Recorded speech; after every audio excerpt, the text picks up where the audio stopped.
ಲೋಕಸಭಾ ಚುನಾವಣೆಯಲ್ಲಿ ನಿಲ್ಲಬೇಕು, ಗೆಲ್ಲಬೇಕು, ಸಂಸದನಾಗಬೇಕು, ಕರ್ನಾಟಕದ ಪರವಾಗಿ ಗಟ್ಟಿ ಧ್ವನಿಯನ್ನ ಎತ್ತಬೇಕು ಅಂದ್ಕೊಂಡಿರೋ ಮಧ್ಯ ಕರ್ನಾಟಕದ ಉದಯೋನ್ಮುಖ ನಾಯಕ ಇವರೇ ಇವತ್ತಿನ ನಮ್ಮ ಬಾಹುಬಲಿ ವಿನಯ್ ಕುಮಾರ್ ಜಿಬಿ.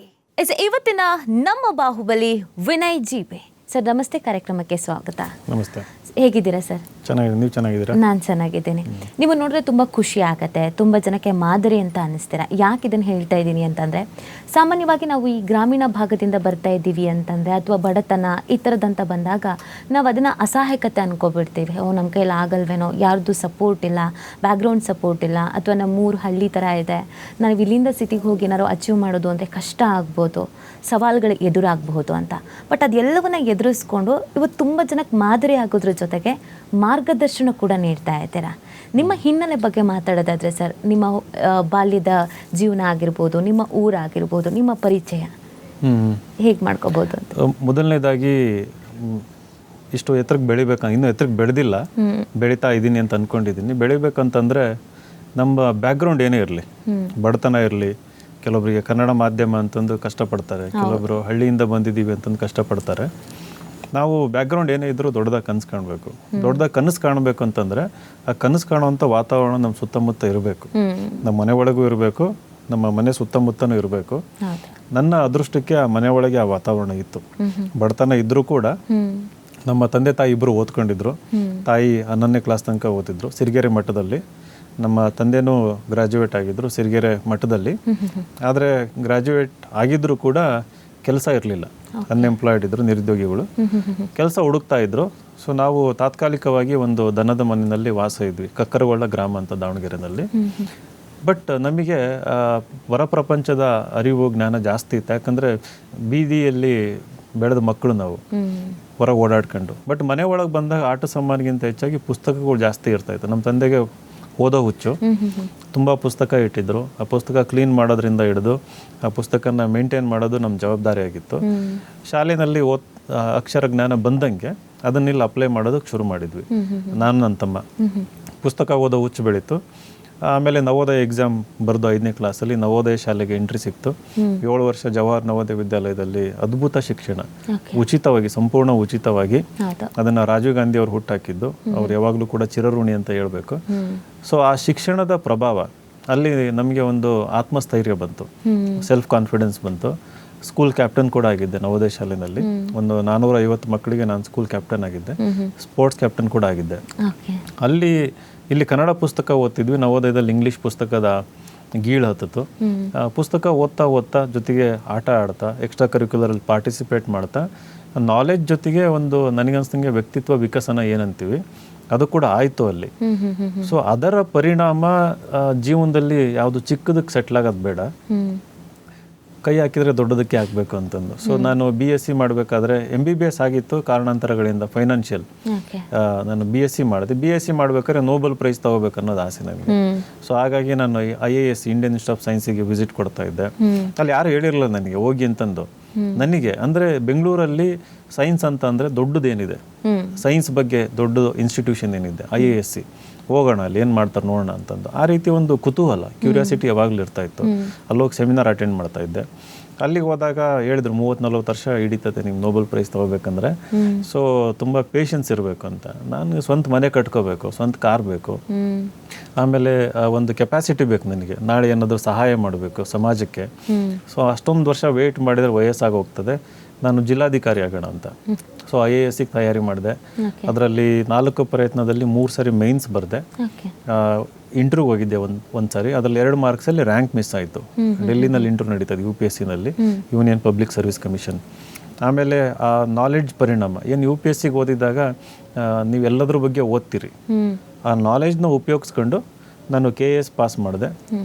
ಅದಕ್ಕೂ ಮುಂಚೆ PDO ಎಕ್ಸಾಮ್ ಪಾಸ್ ಮಾಡಿ 2 ವರ್ಷ PDO ಆಗಿ ಕೂಡ ಕೆಲಸ ಮಾಡಿದೆ.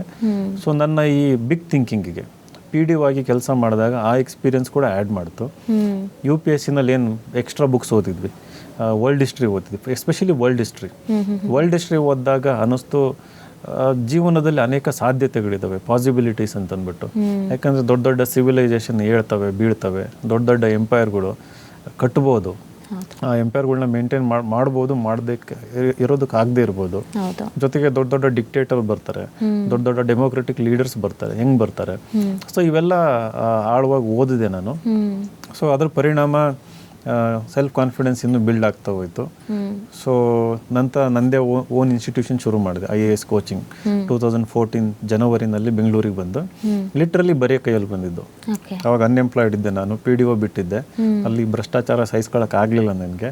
ಅಲ್ಲಿ ಒಂದು ರೀತಿಯಲ್ಲಿ ಹೈಯರ್ ಅಫಿಷಿಯಲ್ಸಿಗೆ ನಾವು ಕೆಳಮಟ್ಟದಲ್ಲಿ ಕೆಲಸ ಮಾಡ್ತಿದ್ದು ಗಮನಕ್ಕೆ ಬರ್ತಿರ್ಲಿಲ್ಲ.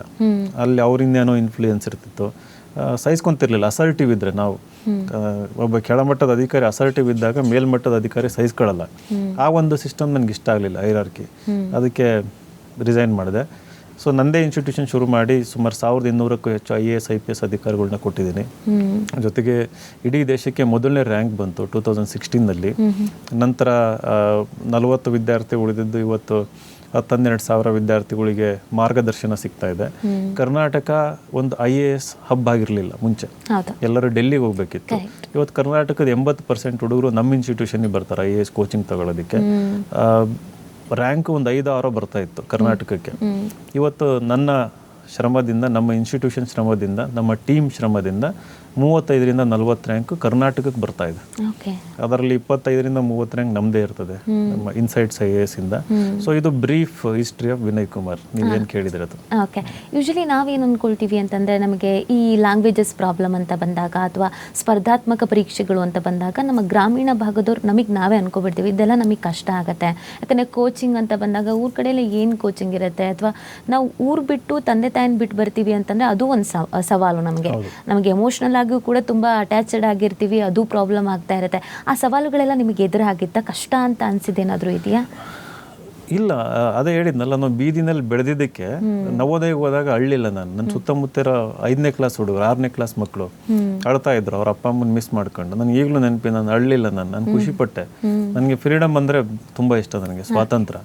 ಅಲ್ಲಿ ಹೋದಾಗ ನನಗೆ ಇಲ್ಲ ಅಮ್ಮ ಬೈಯಲ್ಲ, ಅಮ್ಮ ಹೊಡಿಯಲ್ಲ, ಎಲ್ಲಾದರೂ ಹೊರಗೆ ಲೇಟಾಗಿ ಮನೆ ಬಂದರೆ ಹುಡ್ಕಾಡಲ್ಲ ಅನ್ನೋ ಒಂದು ಭಾವನೆ ನವೋದಯ ಶಾಲೆನಲ್ಲಿ. ಅಲ್ಲಿ ಓಪನ್ ಕ್ಯಾಂಪಸ್, ಏನಾದರೂ ಮಾಡ್ಬೋದಿತ್ತು, ಯಾವುದಾದ್ರೂ ಆಟ ಆಡ್ಬೋದಿತ್ತು. ಸೊ ಅಲ್ಲಿ ನಮಗೇನು ಸ್ವಾತಂತ್ರ್ಯ ಸಿಕ್ತು, ಧೈರ್ಯ ಕೊಡ್ತು. ಇಲ್ಲಿ ಬೆಂಗಳೂರಿಗೆ ಬಂದಾಗಲೂ ಆ ಕೀಳರಿಮೆ, ಇನ್ಫೀರಿಯಾರಿಟಿ ಕಾಂಪ್ಲೆಕ್ಸ್ ಇರಲಿಲ್ಲ ನನಗೆ. ಅಲ್ಲಿ ಕೂಡ ಕಾನ್ಫಿಡೆನ್ಸ್ ಕಂಟಿನ್ಯೂ ಆಯಿತು. ದೊಡ್ಡ ದೊಡ್ಡವ್ರ ಸಂಘ ಮಾಡೋಕ್ಕೆ ಶುರು ಮಾಡಿದೆ. ದೊಡ್ಡವ್ರು ಅಂದರೆ ನನಗನ್ಸೋದು ಏನಪ್ಪ ಅಂತಂದರೆ, ನಾನು ಬೆಳಿಬೇಕು ಅಂತಂದರೆ ನನಗಿಂತ ಚೆನ್ನಾಗಿರೋರ ಜೊತೆಗೆ ನಾಲೆಡ್ಜ್ ಇರ್ಬೋದು, ಪರ್ಸ್ನಾಲಿಟಿ ಇರ್ಬೋದು, ಅಂಥವ್ರ ಸಂಘ ಮಾಡ್ಬೇಕು ನಾವು. ಅವರಿಂದ ಕಲಿತಾ ಇರಬೇಕು ಕಂಟಿನ್ಯೂಸ್ ಆಗಿ. ಆವಾಗ ವಿ ಕ್ಯಾನ್ ಓವರ್ಕಮ್ ದಿಸ್ ಏನಂತಾರೆ ಇನ್ಫೀರಿಯಾರಿಟಿ ಕಾಂಪ್ಲೆಕ್ಸ್. ಸೊ ಆ ರೀತಿ ಮಾಡ್ಕೊಂಡು ಬಂದಿದ್ದೀನಿ. ಯಾವತ್ತು ಈಗ ದಾವಣಗೆರೆ ಲೋಕಸಭಾ ಕ್ಷೇತ್ರ ಅದು ಒಂಥರ ಕಾಂಪ್ಲಿಕೇಟೆಡ್, ತುಂಬ ಸಂಕೀರ್ಣವಾದಂಥ ಕ್ಷೇತ್ರ ಅದು. ಅಲ್ಲಿ ಕೂಡ ಯಾವ ಇನ್ಫೀರಿಯಾರಿಟಿ ಕಾಂಪ್ಲೆಕ್ಸ್ ಇಲ್ಲ, ಎಂಥದ್ದು ಇಲ್ಲ. ಹೋಗಿ ಧುಮುಕ್ದೆ, ಇವತ್ತು ಮನೆ ಮಾತಾಗಿದೆ ನನ್ನ ಹೆಸರು. So it's A journey in progress.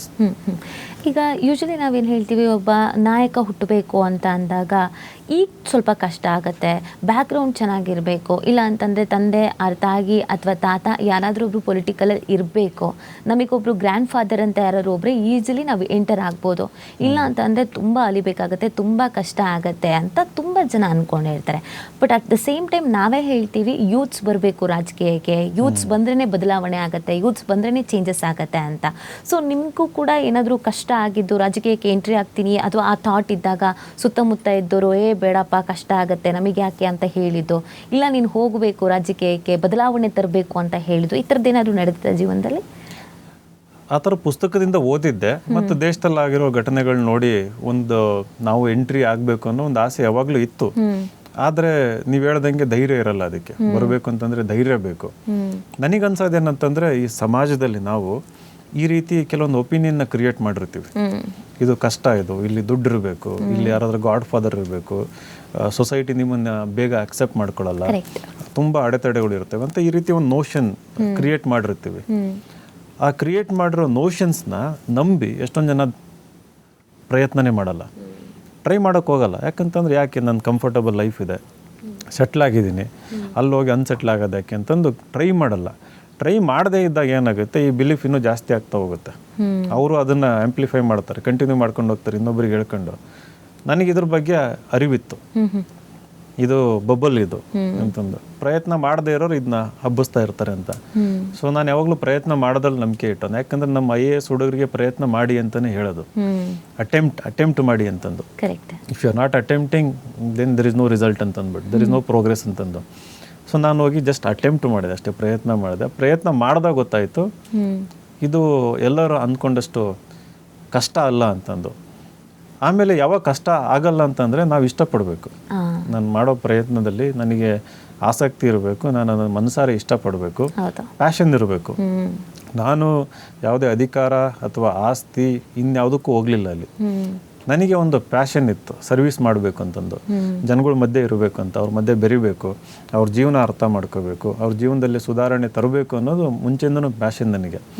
ಅದು ನನ್ನ ಇನ್ಸ್ಟಿಟ್ಯೂಷನ್ನಲ್ಲಿ ಲಿಮಿಟೆಡ್ ಆಗಿ ಮಾಡ್ತಾ ಇದ್ದೆ. ಯಾರಿಗಾದರೂ ಫ್ರೀ ಕೋಚಿಂಗ್ ಕೊಡೋದು ಬಡವರಿಗೆ, ಅಥವಾ ನನಗೆ ಬಂದು ಎಕ್ಸ್ಟ್ರಾ ದುಡ್ಡಿಂದ ಎಲ್ಲೋ ಸ್ಕೂಲ್ ಫೀಸ್ ಕಟ್ಟೋದು, ಈ ರೀತಿ ಮಾಡ್ತಾ ಇದ್ದೆ. ಬಟ್ ಖಾಸಗಿಯಾಗಿ ಕೆಲವು ವ್ಯಕ್ತಿಗಳಿಗೆ ಸಹಾಯ ಮಾಡ್ಬೋದು. ಇಲ್ಲಿ ರಾಜಕಾರಣಕ್ಕೆ ಬಂದಾಗ ಒಂದು ಸ್ಥಾನಮಾನ ಸಿಕ್ಕಾಗ ಲಕ್ಷಾಂತರ ಮಂದಿಗೆ ಅದನ್ನು ರೀಚ್ ಮಾಡಿಸ್ಬೋದು ಅನ್ನೋ ನಂಬಿಕೆಯಿಂದ ಹೋಗಿದ್ದು. ಅವಾಗ ಇದೆಲ್ಲ ಏನು ಮಿತ್ಸ್ ಅಂತ ಹೇಳ್ತೀವಿ, ಅದು ನನಗೆ ಸುಳ್ಳು ಅಂತ ನಾನೇನು ಮುಂಚೆ ನಂಬಿದ್ದೆ. ಅದು ನಂಬಿಕೆ ಈಗಲೂ ಇದೆ. ಯಾರಾದ್ರೂ ಬಂದು ಪ್ರಯತ್ನ ಮಾಡ್ಬೋದು. ಎರಡನೇದು ಸ್ಮಾರ್ಟ್ ಇರ್ಬೇಕು ಸ್ವಲ್ಪ. ದುಡ್ಡು ಬೇಡ, ಸಮಯ ಖರ್ಚು ಮಾಡೋ ಒಂದು ಮನಸ್ಸಿರ್ಬೇಕು ನಮಗೆ. ಸಮಯ ಕೂಡ ಮನಸ್ಸಿರ್ಬೇಕು ಜನಗಳಿಗೆ ದುಡ್ಡಿಗಿಂತ ಹೆಚ್ಚಾಗಿ. ಆಮೇಲೆ ಹಳ್ಳಿ ಜನಗಳ ಮಧ್ಯೆ ಇದ್ಕೊಂಡು ಅವರಲ್ಲಿ ಒಬ್ಬರಾಗಿ ಸರಳತೆಯಿಂದ ವಿನಯತೆಯಿಂದ ನಡ್ಕೊಳ್ಳೋಂಥ ಒಂದು ಪರ್ಸ್ನಾಲಿಟಿನೂ ಇರಬೇಕು. ಆಮೇಲೆ ಸ್ಮಾರ್ಟ್ ಅಂತ ಅಂದರೆ ನಿಮಗೆ ಗೊತ್ತಿರಬೇಕು, ಈಗ ಯಾರೋ ಡಾಮಿನೆಂಟ್ ಪೊಲಿಟಿಕಲ್ ಫ್ಯಾಮಿಲಿ ಇರ್ತದೆ ಅನ್ಕೊಳ್ಳಿ, ಅವರಿಗೆ ಹರ್ಟ್ ಆಗದಂಗೆ ಅಥವಾ ಅವ್ರನ್ನ ಎದುರಾಕೊಳ್ಳದಂಗೆ ನೀವು ಯಾವ ರೀತಿ ನ್ಯಾವಿಗೇಟ್ ಮಾಡ್ತೀರಿ ಅನ್ನೋದು ಅದು ಕೂಡ ಇಂಪಾರ್ಟೆಂಟ್ ಆಗ್ತದೆ. ನಾನು ಅಲ್ಲಿ ಹೀರೋ ಆಗ್ತೀನಿ ಅಂತ ಹೋದಾಗ ಬೇಗ ಎಂಡ್ ಆಗುತ್ತೆ ಪೊಲಿಟಿಕಲ್ ಕರಿಯರ್. ನಾನು ಸಿಂಪಲ್ ಆಗಿ ಇದ್ಕೊಂಡು ಸರ್ವಿಸ್ ಮಾಡ್ತೀನಿ ಅಂತ ಇದ್ದಾಗ ಐ ಥಿಂಕ್ ಗ್ರೋತ್ ಪಾಸಿಬಲ್ ಇರುತ್ತೆ ಫಾರ್ ಎವ್ರಿ ಒನ್ ಅಂತ ನನ್ನ ನಂಬಿಕೆ. ತುಂಬ ಜನರ ಕನಸು, ತುಂಬ ಪೋಷಕರ ಕನಸು ಕೂಡ ನಮ್ಮ ಮಕ್ಕಳಿಗೆ ಒಂದು ಒಳ್ಳೆ ಗೌರ್ಮೆಂಟ್ ಜಾಬ್ ಇರಬೇಕು ಅಂತ. ಈಗ ಹೆಣ್ಣು ಕೊಡೋರು ಅದನ್ನೇ ಹೇಳ್ತಾರೆ, ಅಥವಾ ಮಗ ಅಂತ ಇದ್ದಾಗ ಅವರು ಕೂಡ ಒಳ್ಳೆ ಗೌರ್ಮೆಂಟ್ ಜಾಬಿಗೆ ಹೋಗಬೇಕು ಅನ್ನೋದು ಕೂಡ ಹೇಳ್ತಾ ಇರ್ತಾರೆ. ಇನ್ನು ತುಂಬ ಜನಕ್ಕೆ ಗೌರ್ಮೆಂಟ್ ಜಾಬ್ ಅಂದರೆ ಏನು ಅಂತಲೇ ಗೊತ್ತಿಲ್ಲ, ಬಟ್ ನಾನು ಗೌರ್ಮೆಂಟ್ ಜಾಬಿಗೆ ಹೋಗಬೇಕು ಅಂತ ಹೇಳ್ತಿರ್ತಾರೆ. ಬಟ್ ಈಸಿಲಿ ರಿಸೈನ್ ಮಾಡ್ತೀನಿ ಅಥವಾ ನಾನು ಅದರಲ್ಲಿ ಇರಲ್ಲ, ನಾನು ಅದರಿಂದ ಹೊರಗಡೆ ಬಂದುಬಿಡ್ತೀನಿ ಅಂತ ಹೇಳೋದು. ನಿರ್ಧಾರ ತೆಗೆದುಕೊಳ್ಳುವಂಥ ಸಂದರ್ಭದಲ್ಲಿ ಒತ್ತಡ, ತಂದೆ ತಾಯಿ ಒಪ್ಕೊಳ್ತಾರೋ ಒಪ್ಕೊಳ್ಳಲ್ವೋ, ಅಥವಾ ನಾನು ತಪ್ಪು ಮಾಡ್ತಾ ಇದ್ದೀನೇನೋ, ನೆಕ್ಸ್ಟ್ ಏನು, ಈ ಥರದ್ದು ಏನಾದ್ರು ಅನಿಸುತ್ತೆ? ಯಾಕಂದರೆ ನೀವು PDO ಆಗಿ ಕೆಲಸವನ್ನು ಮಾಡಿ ಸಡನ್ನಾಗಿ ನಿಮಗೆ ಅಲ್ಲೇನೋ ಸರಿ ಅನಿಸಲ್ಲ, ಅಥವಾ ಇಲ್ಲೇನೋ ಸರಿ ಇಲ್ಲ, ನಾನು ಇಲ್ಲಿಗೆ ಸೂಕ್ತ ಅಲ್ಲ, ಭ್ರಷ್ಟಾಚಾರ ನಡೀತಾ ಇದೆ ಅಂತ ಅನಿಸುತ್ತೆ, ನೀವು ಹೊರಗಡೆ ಬಂದುಬಿಡ್ತೀರಾ. ಆ ಮೂಮೆಂಟಲ್ಲಿ ಆ ಧ್ವನಿ ಎತ್ತೋದು ಅಥವಾ ರಿಯಾಕ್ಟ್ ಮಾಡೋದು ಕೂಡ ತುಂಬ ಜನಕ್ಕೆ ಕಷ್ಟ ಆಗಿರುತ್ತೆ. ಅದು ನಾವು ಒಂದು ಬಡ ಕುಟುಂಬದಲ್ಲಿ ಹುಟ್ಟಿದ್ದೀವಿ ಅಂತಂದರೆ ನಮಗೆಲ್ಲನೂ ನೆನಪಾಗ್ಬಿಡುತ್ತೆ. ಸೊ ವಾಟ್ ನೆಕ್ಸ್ಟ್, ನಾನು ಹೇಗೆ, ತಮ್ಮ ಇದ್ದಾನೆ, ಎಜುಕೇಷನು, ಅಥವಾ ತಂದೆ ತಾಯಿ ಏನು ಅಂದ್ಕೊಳ್ತಾರೆ, ನಮ್ಮ ಜೊತೆಗೆ ನಮ್ಮ ಕುಟುಂಬದವರು, ನಮ್ಮ ಫ್ಯಾಮಿಲಿಯವರು ಏನು ಹೇಳ್ತಾರೆ ಅಂತ. ಆ ಸಂದರ್ಭ ಕಷ್ಟ ಆಗಿತ್ತಾ, ಸವಾಲುಗಳಿಗೇನಾದ್ರು ಇತ್ತಾ, ಪ್ರಶ್ನೆಗಳು ಹೆಚ್ಚಾಗಿತ್ತಾ, ಅಥವಾ ನಿಮ್ಮ ಓನ್ ಡಿಸಿಷನ್ ಹೇಗೆ ಅನಿಸ್ತು ಅಂತ? ನಾನು PDO ಆಗಿ ಕೆಲಸ ಮಾಡಬೇಕಾದ್ರೆ ತುಂಬ ಲೆಸನ್ಸ್ ಕಲ್ತಿದ್ದೆ ಅಲ್ಲಿ, ಗ್ರಾಮೀಣ ಜನತೆ ಬಗ್ಗೆ ಅದೆಲ್ಲ. But at the same time ನನ್ನ IAS ಅಟೆಂಪ್ಟ್ಸ್ ಇತ್ತು, KAS ಅಟೆಂಪ್ಟ್ಸ್ ಕೂಡ ಇತ್ತು. ನನಗೆಲ್ಲ ಕಾನ್ಫಿಡೆನ್ಸು, PDO ಬಿಟ್ಟರೆ ನಾನು ಮುಂದೊಂದಿನ IAS ಮಾಡ್ತೀನಿ, KAS ಮಾಡ್ತೀನಿ ಅನ್ನೋ ಕಾನ್ಫಿಡೆನ್ಸ್ ಇತ್ತು ನನಗೆ. ಆಮೇಲೆ ನಮ್ಮ ತಂದೆ ಯಾವಾಗಲೂ ಒಂದು ಮಾತು ಹೇಳ್ತಾ ಇದ್ರು, ಆ ಕಾನ್ಫಿಡೆನ್ಸ್ ಇದ್ದರೆ ಎಷ್ಟೊಂದು ಜನ ಜಾಬ್ ಬಿಡಲ್ಲ. ಎಷ್ಟೊಂದು ಜನ ಸಬ್ ಇನ್ಸ್ಪೆಕ್ಟರ್ ಆಗಿರ್ತಾರೆ, ಅದರಲ್ಲೇ ಕಂಟಿನ್ಯೂ ಮಾಡಿ ನಾವು IAS IPS ಬರೆಯೋಣ, KS ಬರೆಯೋಣ ಅನ್ನೋರು ಇರ್ತಾರೆ, PDO ಇರ್ತಾರೆ, FDA ಇರ್ತಾರೆ, ಈ ಥರ ಇರ್ತಾರೆ. ಬಟ್ ಬಿಟ್ಟಿದ್ದಕ್ಕೆ ಮೇಜರ್ ರೀಸನ್ ನಮ್ಮ ತಂದೆ ಅಂದರೆ ಪಾಸಿಟಿವ್ ವೇನಲ್ಲಿ ಅವ್ರು ಯಾವಾಗಲೂ ಒಂದು ಮಾತು ಹೇಳ್ತಾ ಇದ್ರು, ನನಗೆ ನೀನು ಎಷ್ಟು ದೊಡ್ಡ ಮನುಷ್ಯ ಆಗ್ತೀಯಾ, ಯಾವ ಜಾಬಲ್ಲಿ ಇರ್ತೀಯ ಅನ್ನೋದು ಇಂಪಾರ್ಟೆಂಟ್ ಅಲ್ಲ, ನನಗೆ ನಮ್ಮ ಫ್ಯಾಮಿಲಿಗೆ ನಿನಗೆ ಯಾವತ್ತೂ ಕೆಟ್ಟ ಹೆಸರು ತರಬೇಡ, ಒಳ್ಳೆನಾಗಿರೋ ಅಷ್ಟೇ. ನೀನು ದನ ಕಾಯಕ್ಕೆ ಹೋದ್ರು ಒಳ್ಳೆ ದನ ಕಾಯನ್ ಅಂತ ಅನ್ನಿಸ್ಕೊ, ಒಳ್ಳೆ IAS ಅಧಿಕಾರಿ ಆದರೆ ಒಳ್ಳೆ IAS ಅಧಿಕಾರಿ ಅಂತ ಅನ್ನಿಸ್ಕೊ ಅಂತಂದು. ಅದು ನಾನು ಅದ್ರ ಬಗ್ಗೆ ಯೋಚನೆ ಮಾಡ್ತಾ ಇದ್ದೆ. ಅಂದರೆ ಲೈಫ್ ಸೋ ಸಿಂಪಲ್ ಅಲ್ಲ, ನಾವು ಒಳ್ಳೆಯವರಾಗಿದ್ದರೆ ಸಾಕು, ಜೀವನದಲ್ಲಿ ಏನಾದರೂ ಆಗ್ಬೋದು, ಒಳ್ಳೆಯವರಾಗಿದ್ದರೆ ಸಾಕು ಅಂತಂದು. ಅದು ಫೌಂಡೇಶನ್, ಅದು ಒಳ್ಳೆತನ ಅನ್ನೋದು. ಅದ್ರ ಮೇಲೆ ನೀನು ಏನಾಗ್ತೀಯ ನೆಕ್ಸ್ಟ್ ಅಂತಂದು. ಸೊ ನಾನು PDO ಆಗಿ ಬಿಟ್ಟಾಗ ಅವ್ರು ಕೇಳಲಿಲ್ಲ, ಯಾಕಂದ್ರೆ ಅವರು ಅದ್ರಲ್ಲಿ ನಂಬಿದ್ರು. ನಾವು ಯಾವತ್ತೂ ಅವ್ರಿಗೆ ಕೆಟ್ಟ ಹೆಸರು ತಂದಿರಲಿಲ್ಲ. PDO ಆಗಿದ್ದಾಗಲೂ ಕೂಡ ಜನ ಬಂದು ಹೊಗಳ್ತಾ ಇದ್ರು ನನ್ನನ್ನು, ನಮ್ಮ ತಂದೆ ಮುಂದೆ. Used to feel very proud, ಒಳ್ಳೆ ಕೆಲಸ ಮಾಡ್ತಾರೆ, ಮನೆಗೆ ಹೋಗಿ ಬೆನಿಫಿಟ್ಸ್ನ ರೀಚ್ ಮಾಡಿಸ್ತಾ ಇದ್ದಾರೆ, ಎಲ್ಲರಿಗೂ ಸ್ಪಂದಿಸ್ತಾರೆ ಅಂತಂದು. ಸೊ ಆ ಒಂದು ವ್ಯಕ್ತಿತ್ವ ಐ ಥಿಂಕ್ ಇದ್ದಿದ್ದಕ್ಕೆ ನನಗೆ ಆ ಧೈರ್ಯ ಇತ್ತು, ನಮ್ಮ ತಂದೆ ಸಪೋರ್ಟ್ ಇದ್ದಿದ್ದಕ್ಕೆ ಧೈರ್ಯ ಇತ್ತು. ಬೇರೆಯವ್ರಿಗೆ ಹೇಳೋದು ನಾನು ಇಷ್ಟೇ, ಇನ್ನೊಂದು ರಿಸ್ಕ್ ತಗೋಬೇಕು. ನಾವು ಬೆಳಿಬೇಕು ಅಂತಂದರೆ ರಿಸ್ಕ್ ತಗೋಬೇಕು. ಎಷ್ಟೊಂದು ಜನಕ್ಕೆ ಅವ್ರೊಳಗೆ ಎಷ್ಟೊಂದು ಪ್ರತಿಭೆ ಇರ್ತದೆ, ಸಾಮರ್ಥ್ಯ ಇರ್ತದೆ, ಅವರು ಲೇಟೆಸ್ಟ್ ಗೌರ್ಮೆಂಟ್ ಯಾವುದೋ ಅಸಿಸ್ಟೆಂಟ್ ಪ್ರೊಫೆಸರ್ ಆದರು, ಅದೇ ಹೈಯೆಸ್ಟ್ ಅಚೀವ್ಮೆಂಟ್ ಅಂತ ಅನ್ಕೊಂಡು ಸೆಟ್ಲ್ ಆಗಿಬಿಡ್ತಾರೆ. ಹೌದು. ಅಲ್ಲಿಂದ ಗ್ರೋತ್ ಆಗಕ್ಕೆ ಸಾಧ್ಯ ಆಗಲ್ಲ. ಅವ್ರಿಗೆ PhD ಮಾಡ್ಬೇಕಂತಿರುತ್ತೆ, ಅದು ಸಂಬಳ ಬರುತ್ತೆ ಒಳ್ಳೆಯದು, ಸೆಟ್ಲ್ ಆಗ್ತಾರೆ.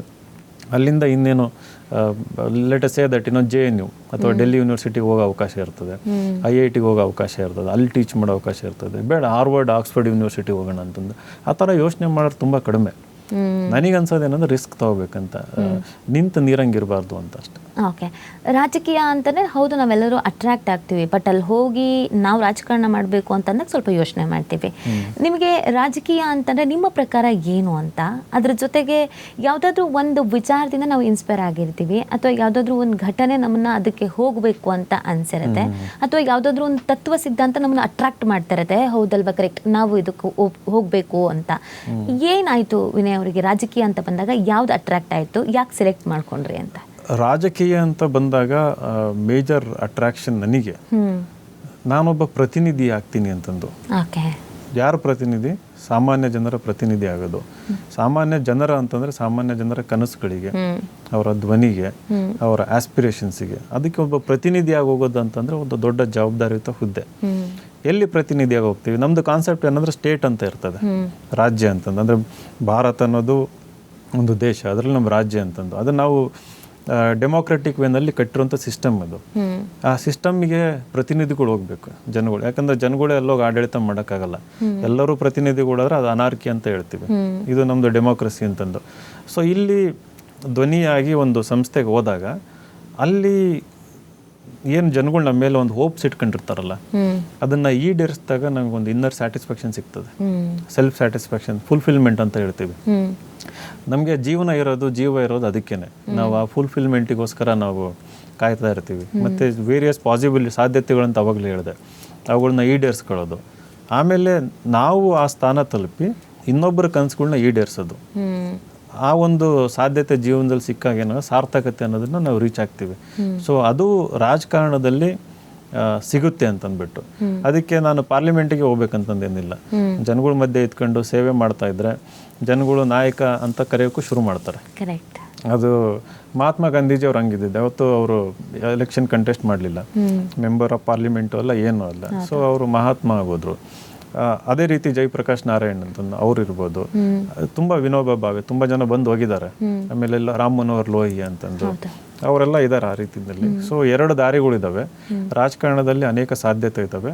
ಒಂದು ಸೇವೆ ಅನ್ನೋದು, ಅದಕ್ಕೋಸ್ಕರ ಬಂದಿರೋದು. ಮನೆಯಲ್ಲಿ ಅಪ್ಪ ಅಮ್ಮನ ಸಪೋರ್ಟ್ ಇತ್ತಾ, ಅಥವಾ ಬೇಡ ಯಾಕೆ ರಾಜಕೀಯ ಅಂದರೆ ಟೈಮ್ ವೇಸ್ಟು, ದುಡ್ಡು ಕೈಯಿಂದ ಖರ್ಚೋಗುತ್ತೆ, ಇನ್ನು ಯೂತ್ ಆಗಿದ್ದೀರಾ, ಯಾವುದೋ ತಿಂಗಳ ಸಂಬಳ ಬರೋದು ನೋಡ್ಕೊಂಡು ಆರಾಮಾಗಿ ನೆಮ್ಮದಿಗೆ ಜೀವನ ಮಾಡಪ್ಪ, ಈ ಥರದ್ದು ಏನಾದರೂ ಇತ್ತಾ? ಅಥವಾ ತಂದೆ ತಾಯಿ ಇಲ್ಲ ಹೋಗಿ ನಾವು ಕೂಡ ನಿಮ್ಮ ಜೊತೆಗೆ ಇರ್ತೀವಿ ಅನ್ನೋ ಸಪೋರ್ಟ್ ಇತ್ತಾ?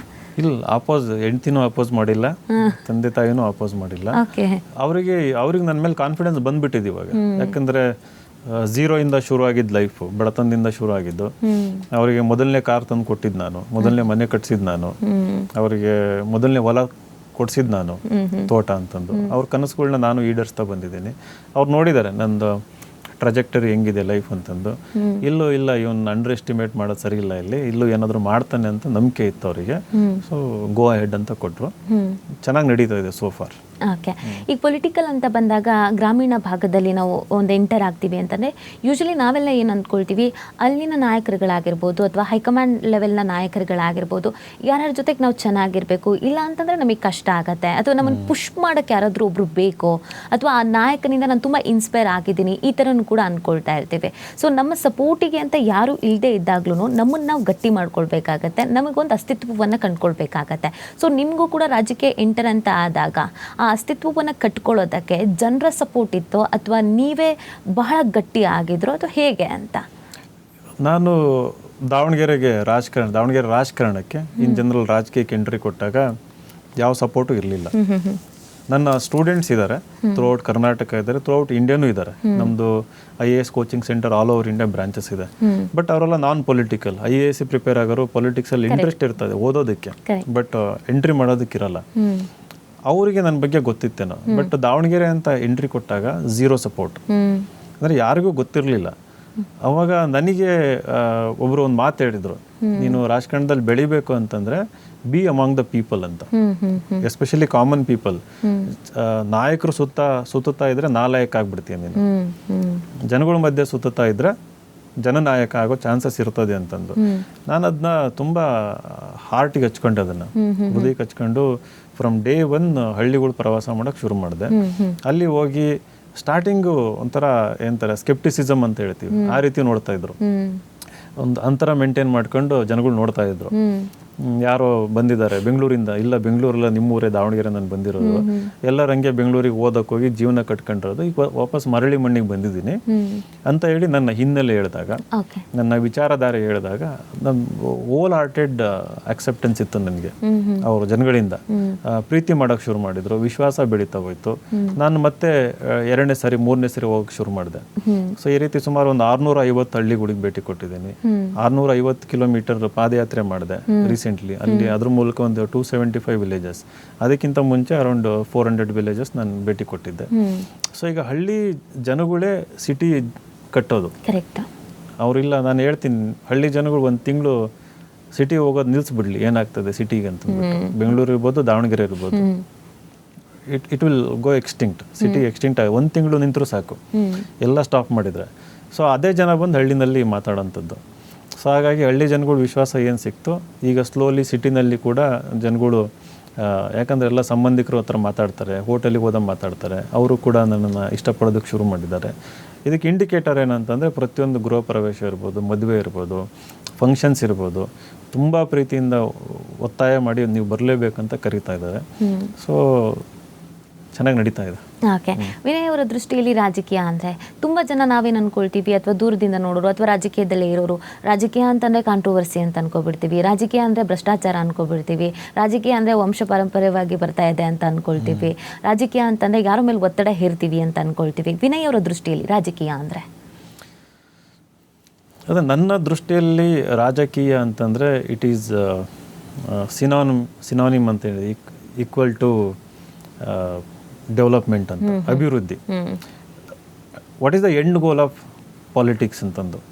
ಎಂಡ್ ಗೋಲ್ ಆಫ್ ಪಾಲಿಟಿಕ್ಸ್ ಏನಂತಂದ್ರೆ ಡೆವಲಪ್ಮೆಂಟ್ ಅಂತಂದು, ಅದರಲ್ಲಿ ಹ್ಯೂಮನ್ ಡೆವಲಪ್ಮೆಂಟ್ ಅಂತಂದು. ನಾವು ಜನಗಳಿಗೋಸ್ಕರ ಇರೋವಂಥದ್ದು ಒಂದು ಸೆಟಪ್ನ ಮಾಡ್ಕೊಂಡಿದ್ದೀವಿ. ಜನಗಳಿಗೆ ಏನು ತಲುಪಿಸ್ಬೇಕು, ನಾವು ಅಭಿವೃದ್ಧಿ ತಲುಪಿಸ್ಬೇಕು. ಅದು ರಾಜಕಾರಣದ ಮೂಲಕ, ರಾಜಕಾರಣ ಹುಟ್ಟಾಕಿರೋ ಸಂಸ್ಥೆಗಳ ಮೂಲಕ ತಲುಪಿಸ್ಬೇಕು. ಸೊ ರಾಜಕಾರಣ ಈಸ್ ನಥಿಂಗ್ ಬಟ್ ಡೆವಲಪ್ಮೆಂಟ್ ಅಂತಂದು ನನ್ನ ಡೆಫಿನಿಷನ್. ಓಕೆ, ಚುನಾವಣೆ ಅಂದಿದ ತಕ್ಷಣ ಕೂಡ ನಮಗೆ ತಲೆಯಲ್ಲೆಲ್ಲ ತುಂಬ ಓಡ್ಬಿಡುತ್ತೆ. ದುಡ್ಡು ಖರ್ಚು ಮಾಡಬೇಕು, ಷಡ್ಯಂತ್ರ ಮಾಡಬೇಕು, ಗೇಮ್ ಪ್ಲ್ಯಾನ್ ಮಾಡ್ಕೋಬೇಕು, ಅಥವಾ ಯಾರನ್ನೂ ಮನವೊಲಿಸ್ಬೇಕು, ಇನ್ನೊಂದು ಮತ್ತೊಂದು ಅಂತ. ಈಗ ಚುನಾವಣೆಗೆ ತಯಾರಿ ಆಗ್ತಿರೋದ್ರಿಂದ ಕೇಳ್ತಾ ಇದ್ದೀನಿ, ಇಷ್ಟು ಅನುಭವ ನೋಡಿ ಚುನಾವಣೆ ಅಂತಂದರೆ ಏನು ಅನ್ಸುತ್ತೆ ವಿನಯ್ ಅವ್ರಿಗೆ? ಚುನಾವಣೆಯಲ್ಲಿ ಅನೇಕ ಸುಧಾರಣೆಗಳು ಆಗಬೇಕು ನಮ್ಮ ದೇಶದಲ್ಲಿ. ಚುನಾವಣೆ ನಾನು ಅರ್ಥ ಮಾಡ್ಕೊಂಡಂಗೆ ಈ ಕ್ಷೇತ್ರಕ್ಕೆ ಹೋಗಿ ನಾವು ಪ್ರಜಾಪ್ರಭುತ್ವ ಅನ್ನೋ ಒಂದು ಸಿಸ್ಟಮ್ನ ಹುಟ್ಟಾಕಿದ್ದೀವಿ. ಅದು ಒಂದು ರೀತಿಯಲ್ಲಿ ಚೆನ್ನಾಗಿ ನಡೀತಾ ಇದೆ ಅಂತ ನಾವು ನಂಬ್ಕೊಂಡಿದ್ದೀವಿ. ನನ್ನ ಕೇಳಿದರೆ ಅದು ಅಷ್ಟು ಸಮರ್ಪಕವಾಗಿಲ್ಲ, ಚೆನ್ನಾಗಿಲ್ಲ ಅಂತ ನನ್ನ ಅನಿಸಿಕೆ. ಯಾಕೆ ಅಂತಂದರೆ ಈ ಚುನಾವಣೆಗೆ ನಾವೆಷ್ಟು ಮಹತ್ವ ಕೊಡ್ತೀವಲ್ಲ, ಅಷ್ಟೇ ಮಹತ್ವನ ಒಬ್ಬ ಅಭ್ಯರ್ಥಿ ಆಯ್ಕೆಗೆ ನಾವು ಕೊಡ್ತಾ ಇಲ್ಲ. ಅಂದರೆ ಫಾರ್ ಎಕ್ಸಾಂಪಲ್, ಈ ಜನಗಳು ನಾನು ಜನಪ್ರತಿನಿಧಿಯಾಗಿ ಹೋಗ್ಬೇಕಂತಂದರೆ ಆ ಜನರಿಗೆ ಗೊತ್ತಿರಲ್ಲ ನಾನು ನಿಜವಾಗ್ಲೂ ಜನಪ್ರತಿನಿಧಿ ಆಗ್ತೀನೋ ಇಲ್ಲೋ ಅಂತಂದು. 5 ಜನ ಆಕಾಂಕ್ಷಿಗಳು ಓಡಾಡ್ತಾ ಇರ್ತಾರೆ. ಆ 5 ಜನ ಆಕಾಂಕ್ಷಿನಲ್ಲಿ ಯಾರು ಅಭ್ಯರ್ಥಿ ಆಗ್ಬೋದು ಅನ್ನೋದು ಜನಗಳಿಗೆ ಗೊತ್ತಿರಲ್ಲ. ಕೊನೆಯ ತನಕ ಸಸ್ಪೆನ್ಸ್. ಅವ್ರ ಒಪಿನಿಯನ್ ಕೂಡ ಕೇಳಲ್ಲ. ಸರ್ವೆ ಅಂತ ಮಾಡ್ತಾರೆ, ಇಲ್ಲ ಅಂತಂದಲ್ಲ. ಅದು ಎಷ್ಟು ವರ್ಕ್ ಆಗುತ್ತೋ ಎಲ್ಲೋ ಅನೇಕ ಕ್ಷೇತ್ರಗಳಲ್ಲಿ ವರ್ಕ್ ಆಗುತ್ತೆ, ವರ್ಕ್ ಆಗಲ್ಲ. ಬಟ್ ಫಾರ್ಚುನೇಟ್ಲಿ ಕಾಂಗ್ರೆಸ್ ಇತ್ತೀಚೆಗೆ MLA ಎಲೆಕ್ಷನ್ ಏನಾಯಿತು, ಅಸೆಂಬ್ಲಿ ಎಲೆಕ್ಷನ್, ಅಲ್ಲಿ 90% survey based fair selection of candidates ಆಗಿತ್ತು. ಅದು ಕೂಡ ನನಗೆ ಧೈರ್ಯ ಕೊಡ್ತು. ನನ್ನ ಮೆರಿಟ್ ಮೇಲೆ ಚೆನ್ನಾಗಿ ಕೆಲಸ ಮಾಡಿದರೆ, ಜನಗಳ ಬಾಯಲ್ಲಿ ನಮ್ಮ ಹೆಸರು ಬಂದರೆ, ಅವ್ರ ಮನಸ್ಸಲ್ಲಿ ಹೆಸರು ಬಂದರೆ ಆಗ್ತದೆ ಅಂತ. ಬಟ್ ಇಲ್ಲಿ ನೀವು ಕೇಳಿದ ಪ್ರಶ್ನೆ ಒಂದು, ಇದು ಲೂಪ್ ಹೋಲ್ ಇರೋದು. ಯಾರಾದರೂ ಕ್ಯಾಂಡಿಡೇಟ್ ಆಗಿ ಬಂದ್ಬಿಡ್ಬೋದು ಕೊನೆ ಮೂಮೆಂಟಲ್ಲಿ. ಅದು ಲೂಪ್ ಹೋಲ್ ಅದು. ಯಾಕಂದರೆ ಜನಗಳಿಗೂ ಅವರಿಗೂ ಒಂದು ಡಿಸ್ಕನೆಕ್ಟ್ ಇರ್ತದೆ. ಅವ್ರು ಯಾರಂತಾನೆ ಪರಿಚಯ ಇರಲ್ಲ, ಹೆಂಗೆ ಜನಪ್ರತಿನಿಧಿ ಆಗ್ತಾರೆ ಅನ್ನೋದು ನನ್ನ ಪ್ರಶ್ನೆ. ಆಮೇಲೆ ಅವರು ಬಂದು ಹಣ ಚೆಲ್ಲಿ ಎಲೆಕ್ಷನ್ ಗೆಲ್ಬೋದು, ಅಥವಾ ಅವರು ಹಿಂದೆ ಮುಂದೆ ದೊಡ್ಡ ದೊಡ್ಡ ರಾಜಕಾರಣಿಗಳು ಇರ್ಬೋದು, ಅವ್ರ ತಂದೆ ಮಿನಿಸ್ಟರ್ ಆಗಿರ್ಬೋದು, ಅವ್ರ ಹಸ್ಬೆಂಡ್ ಮಿನಿಸ್ಟರ್ ಆಗಿರ್ಬೋದು, ಅವ್ರ ಮಕ್ಕಳು, ಈ ರೀತಿ ಏನಾದರೂ ಒಂದು ಒಂದು ಪೊಲಿಟಿಕಲ್ ಫ್ಯಾಮಿಲಿ ಲಿಂಕ್ ಇರ್ತದೆ. ಹೌದು. ಅವರು ನಮ್ಮ ಥರ ಮುಂಚೆಲ್ಲ ಓಡಾಡೋದು ಬೇಕಿರಲ್ಲ, ಹಳ್ಳಿಗಳಿಗೆ ಬ್ಯಾನರ್ ಹಾಕೋದು ಬೇಕಿರಲ್ಲ, ಅಥವಾ ಡೆಲ್ಲಿಗೋ ಬೆಂಗಳೂರಿಗೋ ಇನ್ಫ್ಲೂಯೆನ್ಸ್ ಮಾಡೋದು ಬೇಕಿರಲ್ಲ. ಸಡನ್ ಆಗಿ ಬಂದ್ಬಿಡ್ತಾರೆ by virtue of their background. So ಜನಗಳು ಅನಿವಾರ್ಯ ಅಂತಂದು ಅವರು ಪಕ್ಷದ ಚಿಹ್ನೆ ನೋಡಿ ಅಭ್ಯರ್ಥಿ ಇಷ್ಟ ಇಲ್ಲ ಅಂದ್ರೂ, ಅವ್ರು ನಾಳೆ ಕೆಲಸ ಮಾಡಲ್ಲ ಅಂತ ಗೊತ್ತಿದ್ರು, ನಾಳೆ ನಮ್ಮೂರಿಗೆ ಬರಲ್ಲ ಅಂತ ಗೊತ್ತಿದ್ರು ಅವರಿಗೆ ವೋಟ್ ಹಾಕುವಂಥ ಒಂದು ಪ್ರಜಾಪ್ರಭುತ್ವ ವ್ಯವಸ್ಥೆ ನಾವು ಮಾಡಿಬಿಟ್ಟಿದ್ದೀವಿ. ಸೊ ನಾಳೆ ಎಲೆಕ್ಷನ್ ಗೆಲ್ತಾರೆ ಅವರು, ಆಮೇಲೆ ಜನಗಳ ಹತ್ರ ಬರಲ್ಲ. ಈ ರೀತಿ ಸುಮಾರು ಕ್ಷೇತ್ರಗಳಲ್ಲಿ ನಾನು ನೋಡಿದ್ದೀನಿ ಈ ರೀತಿ ಆಗಿರೋದು. ಹಂಗಾಗಿ ಡೆವಲಪ್ಮೆಂಟ್ ಅನ್ನೋದು ಜನಗಳಿಗೆ ರೀಚ್ ಆಗಲ್ಲ. ಸೊ ಹಣ ನಡೀತದೆ ಎಲ್ಲ ಇದೆ ಎಲೆಕ್ಷನ್ನಲ್ಲಿ, ಬಟ್ ಇದು ಸುಧಾರಣೆ ಆಗಬೇಕು. ಒಳ್ಳೆ ಅಭ್ಯರ್ಥಿಗಳು ಕೆಲಸ ಮಾಡೋರು, ಅವರು ನಿನ್ನೆ ಬಂದಿರ್ಬೋದು, 10 ವರ್ಷದಿಂದ ಬಂದಿರ್ಬೋದು, ಯಾರೇ ಆಗಿರ್ಬೋದು, ಬರ್ದೇನೂ ಇರ್ಬೋದು, ಬೇರೆ ಕ್ಷೇತ್ರದಲ್ಲಿ ಕೆಲಸ ಮಾಡ್ತಿರ್ಬೋದು. ಟ್ಯಾಲೆಂಟ್ ಇದ್ದರೆ ಅಂಥವ್ರನ್ನ ಕರ್ಕೊಂಡ್ಬನ್ನಿ. ಹಣ ಖರ್ಚು ಮಾಡೋದು ತುಂಬ ಕಡಿಮೆ ಆಗ್ತದೆ. ಈಗ ಯೂಶಲಿ ನಾವು ಏನು ಯೋಚನೆ ಮಾಡ್ತಾ ಇರ್ತೀವಿ, ಒಬ್ಬ ನಾಯಕ ಅಂತ ಅಂದಾಗ ನಮಗೆ ಆಗಬೇಕು ಹೀಗೆ ಬೇಕು ಅಂತ ನಾವು ಹೇಳ್ತೀವಿ. ನಾವು ಅದೇ ಥರ ಬಯಸ್ತೀವಿ ಕೂಡ. ನಮ್ಮ ಕಷ್ಟಕ್ಕಾಗಬೇಕು, ನಮ್ಮ ಕಣ್ಣೀರು ಒರೆಸ್ಬೇಕು, ಮನೇಲಿ ಒಂದು ಮಗಳು ಮದುವೆ ಇದೆ ಅಂತ ಕರೆದ್ರೂ ಕೂಡ ಬರಬೇಕು. ಏನೋ ಬರಗಾಲದ ಪರಿಸ್ಥಿತಿನೋ ಅಥವಾ ಮಳೆ ಹೆಚ್ಚಾಗಿ ಏನೋ ಸಮಸ್ಯೆ ಆಯಿತು, ಒಂದು ಆಕ್ಸಿಡೆಂಟ್ ಆಯಿತು, ನಮ್ಮ ನಾಯಕ ಅಲ್ಲಿ ಇರಬೇಕು. ಇದು ಗ್ರಾಮೀಣ ಭಾಗದಲ್ಲಂತೂ ಜನರು ಅದನ್ನು ತುಂಬ ಬಯಸ್ತಾರೆ ಕೂಡ. ಸೊ ವಿನಯ್ ಅವರ ದೃಷ್ಟಿಯಲ್ಲಿ ಒಬ್ಬ ನಾಯಕ ಅಂತಂದರೆ ಏನೆಲ್ಲ ಅರ್ಹತೆ ಇರಬೇಕಾಗತ್ತೆ?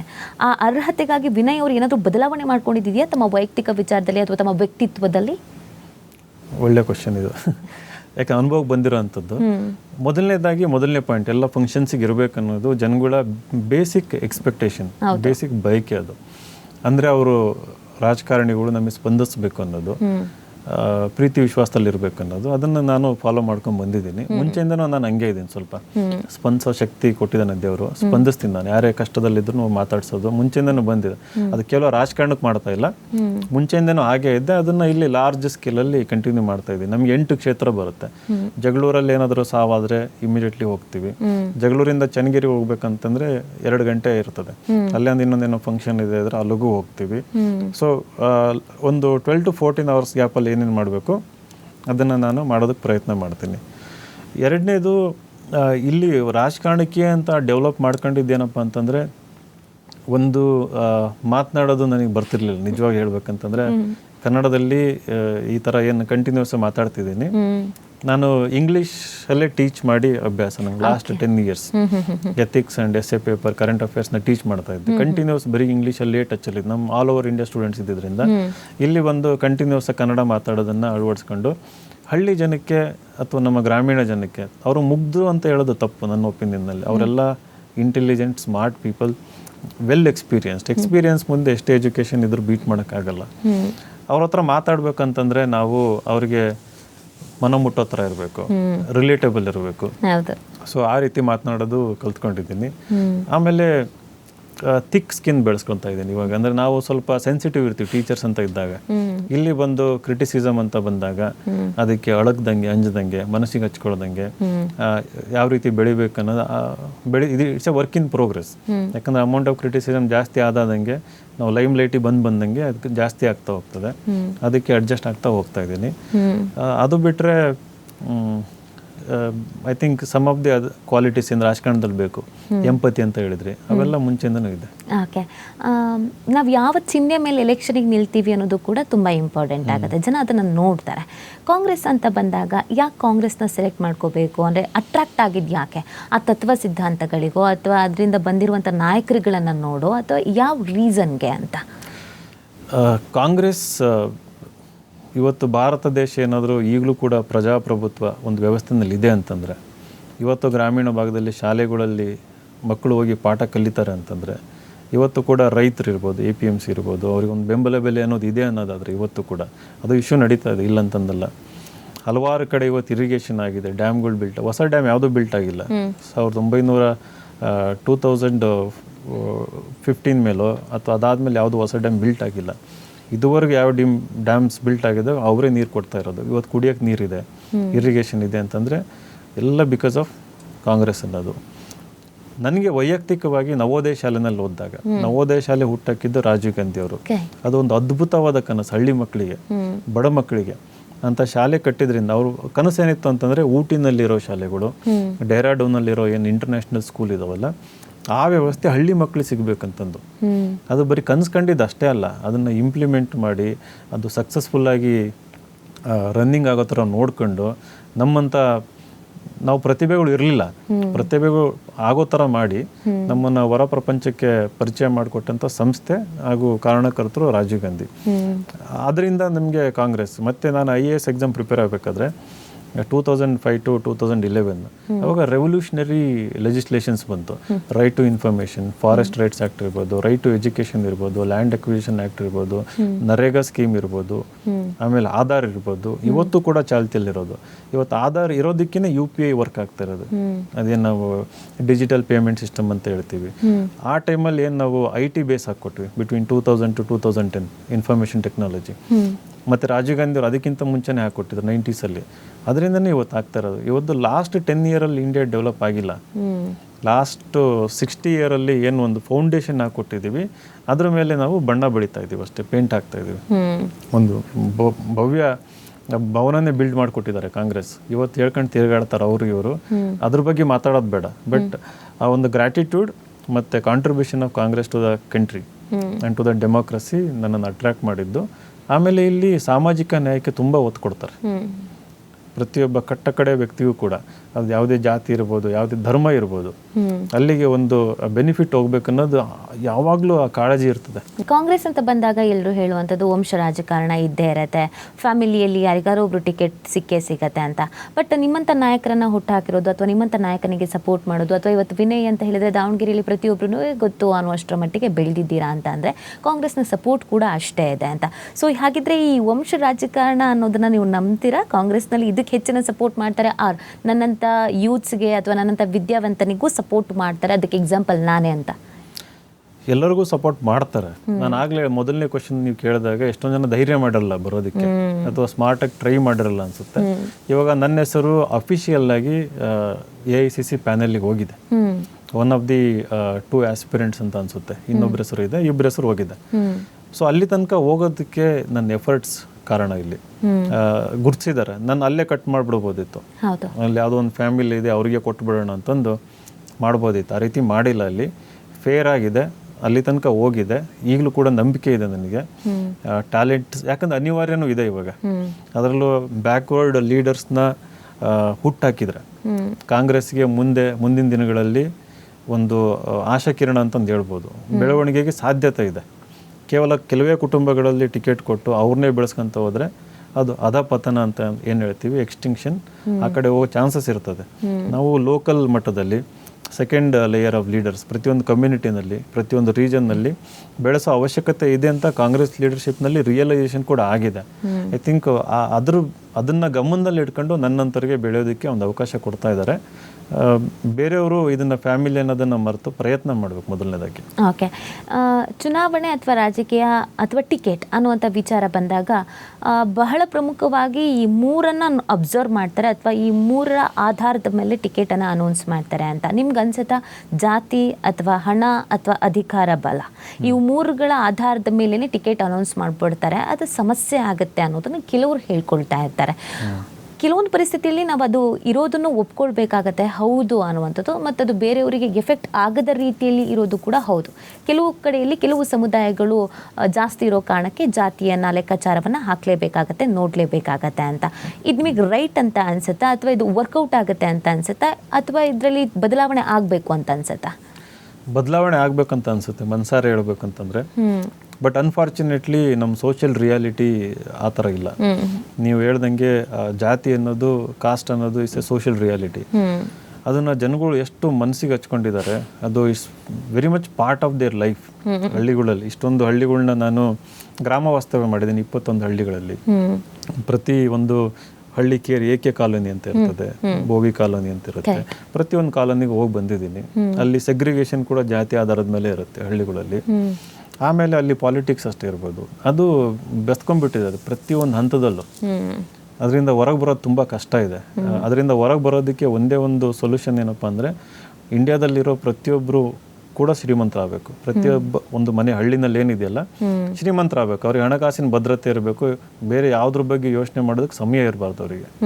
ಆವಾಗ ಆ ಐಡೆಂಟಿಟಿನ ಬಿಟ್ಟು ಈಗ ಕ್ಲಾಸ್ ಐಡೆಂಟಿಟಿ, ಕ್ಯಾಸ್ಟ್ ಐಡೆಂಟಿಟಿಯಿಂದ ಕ್ಲಾಸ್ ಐಡೆಂಟಿಟಿ. ನಾವು ರಿಚ್ಚು ಪೂರ್ ಅನ್ನೋದು ಬರ್ತದೆ, ರಿಚ್ಚಲ್ಲೇ ಕೆಲವೊಂದು ವರ್ಗಗಳು ಬರ್ತವೆ. ಅವಾಗ ಆಗ್ಬೋದೇನೋ ಅದು, ಯಾಕಂದ್ರೆ ಸಿಟಿನಲ್ಲಿ ಆ ಫಿನಾಮಿನ ನೋಡ್ತೀವಿ ನಾವು. ನಿಮ್ಮ ಪಕ್ಕದ ಮನೆಯವ್ರು ಯಾವ ಜಾತಿರ ಅಂತ ನೀವು ಕೇಳಲ್ಲ, ಪಕ್ಕದ ಅಪಾರ್ಟ್ಮೆಂಟನ್ನು ಯಾವ ಕೇಳಲ್ಲ ನೀವು, ಬಿಕಾಸ್ ನಿಮ್ಮ ಕೆಲಸದಲ್ಲಿ ನೀವು ಬ್ಯುಸಿ ಇರ್ತೀರಿ, ಅವ್ರ ಕೆಲಸದಲ್ಲಿ ಅವ್ರು ಬ್ಯುಸಿ ಇರ್ತಾರೆ. ಈ ರೀತಿ ಆಗುತ್ತೆ. ಒಂದು ಯಾವ್ದಾದ್ರು ಫಂಕ್ಷನಲ್ಲಿ ಸೇರ್ಕೊಂಡಾಗ ಜಾತಿ ಬೇಸಿಸ್ ಮೇಲೆ ನಡೆಯಲ್ಲ ಅಲ್ಲೆಲ್ಲ, ಸಿಟಿನಲ್ಲಿ ನೋಡ್ತೀವಿ. ಆ ರೀತಿ ಒಂದು ಅದಕ್ಕೆ ನಾನು ಸ್ಮಾರ್ಟ್ ವಿಲೇಜಸ್ ಬೇಕಂತ ಒಂದು ಕ್ಯಾಂಪೇನ್ ಮಾಡಿದೆ ಅಲ್ಲಿ, ಸ್ಮಾರ್ಟ್ ಸಿಟೀಸ್ ಅಲ್ಲ ಸ್ಮಾರ್ಟ್ ವಿಲೇಜಸ್ ಅಂತ. ಸೊ ಆವಾಗ ಸಾಧ್ಯ ಆಗುತ್ತೆ. ಬಟ್ ಜಾತಿ ಅನ್ನೋದು ಇವಾಗಲೂ ಕೂಡ ಬಲವಾಗಿದೆ. ಅದ್ರ ಮೇಲೆ ಟಿಕೆಟ್ ಹಂಚಿಕೆನೂ ಆಗ್ತದೆ, ಆಗಬಾರ್ದು ಬಟ್ ಆಗ್ತಾ ಇದೆ. ಹಣ ಇರಬೇಕಂತನೂ ಒಂದು ನೋಡ್ತಾರೆ, ಅದು ಕೂಡ ಇರಬಾರ್ದು. ತುಂಬ ದೂರ ಸಾಗಬೇಕಾಗಿದೆ ಇಂಡಿಯನ್ ಪೊಲಿಟಿಕ್ಸಲ್ಲಿ. ಆ ಒಂದು ವ್ಯವಸ್ಥೆ ಬರಬೇಕು. ಯಾಕಂದರೆ ಹಣ ಇಲ್ಲದೆ ಇರೋರು ಬಟ್ ತುಂಬ ಅಗಾಧ ಪ್ರತಿಭೆ ಇರೋವಂಥವ್ರು ಲಕ್ಷಾಂತರ ಜನ ಇದ್ದಾರೆ. ಅವರೆಲ್ಲ ಮುಂದೊಂದು ದಿನ ರಾಜಕಾರಣಕ್ಕೆ ಬಂದರೆ ಒಳ್ಳೆ ರಾಜಕಾರಣ, ಜನಪರ ರಾಜಕಾರಣ, ಸಮಾಜಮುಖಿ ರಾಜಕಾರಣ, ಪ್ರಜಾಪ್ರಭುತ್ವ, ಸಂವಿಧಾನ ಉಳಿಸುವಂಥ ಕೆಲಸ ಮಾಡೋವಂಥವ್ರು ತುಂಬ ಜನ ಇದ್ದಾರೆ. ಅವರೆಲ್ಲ ಬರಬೇಕಂತಂದರೆ ಈ ಹಣ ಅನ್ನೋದು ಹೇಗಾದರೂ ಮಾಡಿ ನಾವು ಹೋಗಿಸ್ಬೇಕು. ಅದು ಹೆಂಗೆ ಅಂತ ಗೊತ್ತಿಲ್ಲ, ಸೊಲ್ಯೂಷನ್ ಹುಡುಕ್ಬೇಕು ಅದಕ್ಕೆ. ಈಗ ದಾವಣಗೆರೆಯಲ್ಲಿ ನೀವು ಪಾದಯಾತ್ರೆ ಕೂಡ ಮಾಡಿದರೆ, ಸೊ ಈ ಮುಖಾಂತರವಾಗಿ ಪ್ರತಿ ಗಲ್ಲಿಲೂ ಹಳ್ಳಿಲೂ ಏನು ಜನ ಬಯಸ್ತಾ ಇದ್ದಾರೆ, ಅವ್ರಿಗೆ ಏನು ಬೇಕಾಗಿದೆ, ಅವರ ಅನಿವಾರ್ಯತೆ ಮತ್ತು ಅವಶ್ಯಕತೆ ಏನಿದೆ ಅನ್ನೋದು ನಿಮಗೆ ಆಲ್ರೆಡಿ ಒಂದು ಕ್ಲಾರಿಟಿ ಸಿಕ್ಕಾಗಿದೆ. ವಿನಯ್ ಅವರನ್ನು ನಾವು ಲೋಕಸಭಾ ಚುನಾವಣೆಯಲ್ಲಿ ಗೆಲ್ಲಿಸ್ತೀವಿ ಅಂತ ಅಂದಾಗ, ಅಥವಾ ಅವ್ರು ಗೆಲ್ತಾರೆ ಅನ್ನುವಂತ ಅಂದಾಗ ದಾವಣಗೆರೆಗೆ ಏನು ಬದಲಾವಣೆ ಆಗತ್ತೆ, ಜನ ಏನು ಬಯಸ್ತಾ ಇದ್ದಾರೆ ವಿನಯ್ ಅವರಿಂದ, ನೀವು ಏನು ಅರ್ಥ ಮಾಡ್ಕೊಂಡಿದ್ದೀರಾ ಇಷ್ಟು ದಿನಗಳಲ್ಲಿ ದಾವಣಗೆರೆನ? ದಾವಣಗೆರೆ ಮೂಲಕ ದೇಶದ ಪರಿಸ್ಥಿತಿನೂ ಕೂಡ ಅರ್ಥ ಮಾಡ್ಕೊಂಡಿದ್ವಿ. ನಾವು ದೇಶದ ಬಗ್ಗೆ ಏನು ಓದ್ತಾ ಇದ್ವಿ, ಅದು ದಾವಣಗೆರೆ ಅನ್ನೋದು ಮೈಕ್ರೋಕಾಸಮ್ ಅಂತ ಒಂದು ಡಿಸ್ಟ್ರಿಕ್ಟ್. ಅದು it's A representative of entire country ಅನ್ನೋ ಒಂದು ಭಾವನೆಯಿಂದ ಅಲ್ಲಿ ಹೋಗಿ ಪಾದಯಾತ್ರೆ ಮಾಡಬೇಕಾದ್ರೆ ಶಾಲೆ ವ್ಯವಸ್ಥೆ ಹೆಂಗಿದೆ ಅಂತ ಸ್ಟಡಿ ಮಾಡಿದೆ. ಶಾಲೆಯಲ್ಲಿ ಓದೋ ಮಕ್ಕಳು ಯಾರ ಮಕ್ಕಳು, ಅವರು ಶ್ರೀಮಂತರ ಮಕ್ಕಳು ಬರ್ತಾರ, ಮಧ್ಯಮ ವರ್ಗದವ್ರು ಬರ್ತಾರ, ಅಥವಾ ದಲಿತರ ಮಕ್ಕಳು ಬರ್ತಾರ ಅಂತ. 90% ದಲಿತರ ಮಕ್ಕಳು ಸರ್ಕಾರಿ ಶಾಲೆನಲ್ಲಿ ಇವತ್ತು ಓದ್ತಾ ಇರೋಂಥದ್ದು. ಅವರು ಬಡವರು ಇರ್ತಾರೆ, ಅಟ್ ದ ಸೇಮ್ ನಾವೇನು ಲೋವರ್ ಕಾಸ್ಟ್ ಅಂತ ಏನಂತ ಹೇಳ್ತೀವಿ, ಅಲ್ಲಿ ಮಕ್ಕಳು ಹೆಚ್ಚಿನ ಸಂಖ್ಯೆಯಲ್ಲಿ ಬಂದು ಓದ್ತಾರೆ. ಆ ಸಿಸ್ಟಮ್ ಹೆಂಗಿದೆ ಅಂತಂದ್ರೆ ಅಲ್ಲಿ ಓದ್ತಾರೆ, ಭವಿಷ್ಯ ಇರಲ್ಲ ಅವರಿಗೆ. ನಾಳೆ SSLC ತನಕ ಹೋಗೋದು ಕಷ್ಟ ಅವರಿಗೆ. SSLC ಆದಮೇಲೆ PUC ಹೋಗ್ಬೇಕಂದ್ರೆ ಇನ್ನೊಂದು ಊರಲ್ಲಿ ಶಾಲೆ ಇರುತ್ತೆ, ಅವ್ರ ಊರಲ್ಲಿ ಇರಲ್ಲ. ಸೊ ಅಲ್ಲಿಗೆ ಹೋಗ್ಬೇಕಂದ್ರೆ ಬಸ್ ಇರಲ್ಲ, ಕೆಲವೊಂದು ಕಡೆ ರೋಡ್ ಇರಲ್ಲ, ಅವ್ರ ಹತ್ರ ದುಡ್ಡು ಇರಲ್ಲ ಕಳಿಸ್ಬೇಕಂದ್ರೆ. ಸರ್ಕಾರಿ ಶಾಲೆ ಕಳಿಸ್ಬೇಕು ಹೆಣ್ಮಕ್ಳನ್ನ ಅಂತಂದ್ರೆ ಬೆಳಕಿನ ವ್ಯವಸ್ಥೆ ಇರೋದಿಲ್ಲ. ಈ ರೀತಿ ಅನೇಕ ಪ್ರಾಬ್ಲಮ್. ಹಳ್ಳಿನಲ್ಲಿ ಎಷ್ಟೊಂದು ಜನ ಹೆಣ್ಮಕ್ಳು ಬಸ್ ಇಲ್ಲ ಅಂತಂದು, ಅವ್ರ ಊರಲ್ಲಿ ಶಾಲೆ ಇಲ್ಲ ಅಂತಂದು SSLC ಅಥವಾ 7th ಎಜುಕೇಷನ್ ನಿಲ್ಲಿಸಿರೋ ತುಂಬ ನಿದರ್ಶನ ನಾನು ನೋಡಿದೆ. ಅದೇ ರೀತಿ ನಿರುದ್ಯೋಗ ಸಮಸ್ಯೆ ಎಷ್ಟು ಆಳವಾಗಿದೆ ಅಂತಂದರೆ, ನಾವೇನು ಡೇಟಾ ನೋಡ್ತೀವಲ್ಲ ಸುಳ್ಳು ಅಂತ ನನಗನ್ಸುತ್ತೆ. ಪ್ರತಿ ಊರಲ್ಲೂ ಯುವಕರು ಈ ನಮ್ಮ ಶಾಲೆಗಳಲ್ಲಿ ಸರ್ಕಾರಿ ಕಾಲೇಜಲ್ಲಿ ಓದಿ ಬಂದಿರೋರು ನಿರುದ್ಯೋಗಿಗಳಾಗಿರೋ ಸಂಖ್ಯೆ ಜಾಸ್ತಿ. ನನಗನ್ಸಂಗೆ 70-80% ಔಟ್ಪುಟ್. ಏನು ಫಾರ್ ಎಕ್ಸಾಂಪಲ್ ಸರ್ಕಾರಿ ಏನಂತೀರಿ ಪ್ರಥಮ ದರ್ಜೆ ಕಾಲೇಜು, ಅಲ್ಲಿ BA ಮಾಡ್ತಾರೆ, 100 ಜನ BA ಮಾಡ್ತಾರೆ. 100 ಜನದಲ್ಲಿ ನನಗೆ ಅನ್ಸ್ತಂಗೆ 4-5 ಜನ ಕೆಲಸ ಪಡಿಬೋದೇನೋ. ಅದು ಇನ್ಯಾವುದೋ ಕ್ಲರಿಕಲ್ ಇರ್ಬೋದು, ಅಂಡರ್ ಎಂಪ್ಲಾಯ್ಮೆಂಟ್ ಅಂತ, ಅವ್ರು ಓದಿರೋದು ಬೇರೆ, ಮಾಡ್ತಿರೋ ಕೆಲಸ ಬೇರೆ. ಎಷ್ಟೊಂದು ಜನ ಪೋಸ್ಟ್ ಗ್ರಾಜ್ಯುಯೇಟ್ಸು ಮನೆಗಳಿಗೆ ಗಾರೆ ಕೆಲಸ ಮಾಡ್ತಾರೆ, ಬಣ್ಣ ಬಡಿತಾರೆ, ಆಟೋ ಡ್ರೈವರ್ಗಳಾಗಿದ್ದಾರೆ. ಇದನ್ನೆಲ್ಲ ನೋಡಿ, ಅದೆಲ್ಲ ಎಂಪ್ಲಾಯ್ಮೆಂಟ್ ಅಂತ ಕನ್ಸಿಡರ್ ಆಗೋದಿಲ್ಲ. ಇದು ತುಂಬ 6.5 ಲಕ್ಷ ಹಳ್ಳಿಗಳಿದಾವೆ ದೇಶದಲ್ಲಿ. 6.5 ಲಕ್ಷ ಹಳ್ಳಿಗಳಲ್ಲಿ ಈ ರೀತಿ ಕೋಟ್ಯಾಂತರ ಯುವಕರು ನಿರುದ್ಯೋಗಿಗಳಾಗಿ ಕೂತ್ಕೊಂಡು ಹಾಳಾಗ್ತಾ ಇರೋದು ನಮ್ಮ ಕಣ್ಮುಂದೆ ಈ ಮೊಮೆಂಟ್ ಕೂಡ ನಡೀತಾ ಇದೆ. ಆ ಸರ್ಕಾರಿ ಶಾಲೆಗಳಲ್ಲಿ ಅವ್ಯವಸ್ಥೆ, ಹೆಣ್ಮಕ್ಳಿಗೆ ಟಾಯ್ಲೆಟ್ ಇರೋದಿಲ್ಲ, ಪ್ಲೇ ಗ್ರೌಂಡ್ ಇರೋದಿಲ್ಲ, ಲೈಬ್ರರಿ ಇರೋದಿಲ್ಲ, ಕೂರೋದಕ್ಕೆ ಡೆಸ್ಕ್ ಇರೋದಿಲ್ಲ, ಪುಸ್ತಕಗಳಿರೋದಿಲ್ಲ, ಹಾಕೊಳ್ಳೋದಕ್ಕೆ ಚಪ್ಪಲಿ ಇಲ್ಲ, ಯೂನಿಫಾರ್ಮ್ ಇರೋದಿಲ್ಲ. ಸೊ ಈ ರೀತಿಯ ಒಂದು ವ್ಯವಸ್ಥೆನಲ್ಲಿ ಅವ್ರು ಓದ್ತಾರೆ. ಡಿಗ್ನಿಟಿ ಅಂತ ಏನಂತ ಹೇಳ್ತೀವಿ, ಒಂದು ಬೇಸಿಕ್, ಒಬ್ಬ ಹ್ಯೂಮನ್ ಅಂತ ಹುಟ್ಟಿದಾಗ ಡಿಗ್ನಿಟಿ, ಸೆಲ್ಫ್ ರೆಸ್ಪೆಕ್ಟ್, ಅದು ವೆರಿ ಎಸೆನ್ಷಿಯಲ್. ಅದು ಇಲ್ದಂಗೆ ಅಲ್ಲಿ ಒಂದು ಶಿಕ್ಷಣ ಕೊಡ್ತಾ ಇದ್ದೀವಿ. ಅವ್ರಿಗೆ ಕಾನ್ಫಿಡೆನ್ಸ್ ಇರಲ್ಲ, ನಾಳೆ ಬಂದು ಏನಾರು ಮಾಡ್ತೀವಿ ಅಂತಂದು. ಇಲ್ಲಿ ನಗರದಲ್ಲಿ ಒಂದು ಸಿಸ್ಟಮ್ ಇದೆ, ಹಳ್ಳಿಗಳಲ್ಲಿ ಪ್ರೈವೇಟ್ ಸ್ಕೂಲ್, ಒಂದು ಡೆವಲಪ್ಡ್ ವಿಲೇಜಲ್ಲಿ ಅಲ್ಲಿ ಒಂದು ಸಿಸ್ಟಮ್ ಇರ್ತದೆ. ಅದೇ ಊರಲ್ಲಿ ಬ್ಯಾಕ್ವರ್ಡ್ ಇರೋವಂಥವ್ರು 60-70%. ಅಂದರೆ ಒಂದು ಮೇಜರ್ ಪಾರ್ಟ್ ಆಫ್ ಕಂಟ್ರಿ ಹಿಂದೆ ಹೋಗ್ತಾ ಇದೆ. ಏನು ನಾವು ಕಾಲಘಟ್ಟ ಅಂತ ತಗೊಂಡ್ರೆ ಅದು ಬ್ಯಾಕ್ವರ್ಡ್ ಹೋಗ್ತಾ ಇದೆ. ಕೆಲವು ವ್ಯಕ್ತಿಗಳು ಮುಂದೆ ಹೋಗ್ತಾ ಇದ್ದಾರೆ, ಆಸ್ತಿಲಿ ಇರ್ಬೋದು, ಅವಕಾಶದಲ್ಲಿ ಇರ್ಬೋದು. ಇದನ್ನು ಕಂಡು ಗಾಬರಿ ಆಯಿತು ನಿಜ ಹೇಳ್ಬೇಕಂತಂದರೆ. ನಾವು ಓದಿದ್ದು ನೋಡಿದ್ದಕ್ಕೂ ತುಂಬ ಅಗಾಧ ವ್ಯತ್ಯಾಸ ಇರುತ್ತೆ. ಆಮೇಲೆ ರೈತರ ಸಮಸ್ಯೆ ಅಂತ ಬಂದಾಗ ನಾನೊಂದು ಸ್ಟೇಟ್ಮೆಂಟ್ ಕೂಡ ಕೊಟ್ಟಿದ್ದೆ, ನಂದೊಂದು ಟ್ವಿಟರಲ್ಲಿ ಹಾಕಿದ್ದೆ.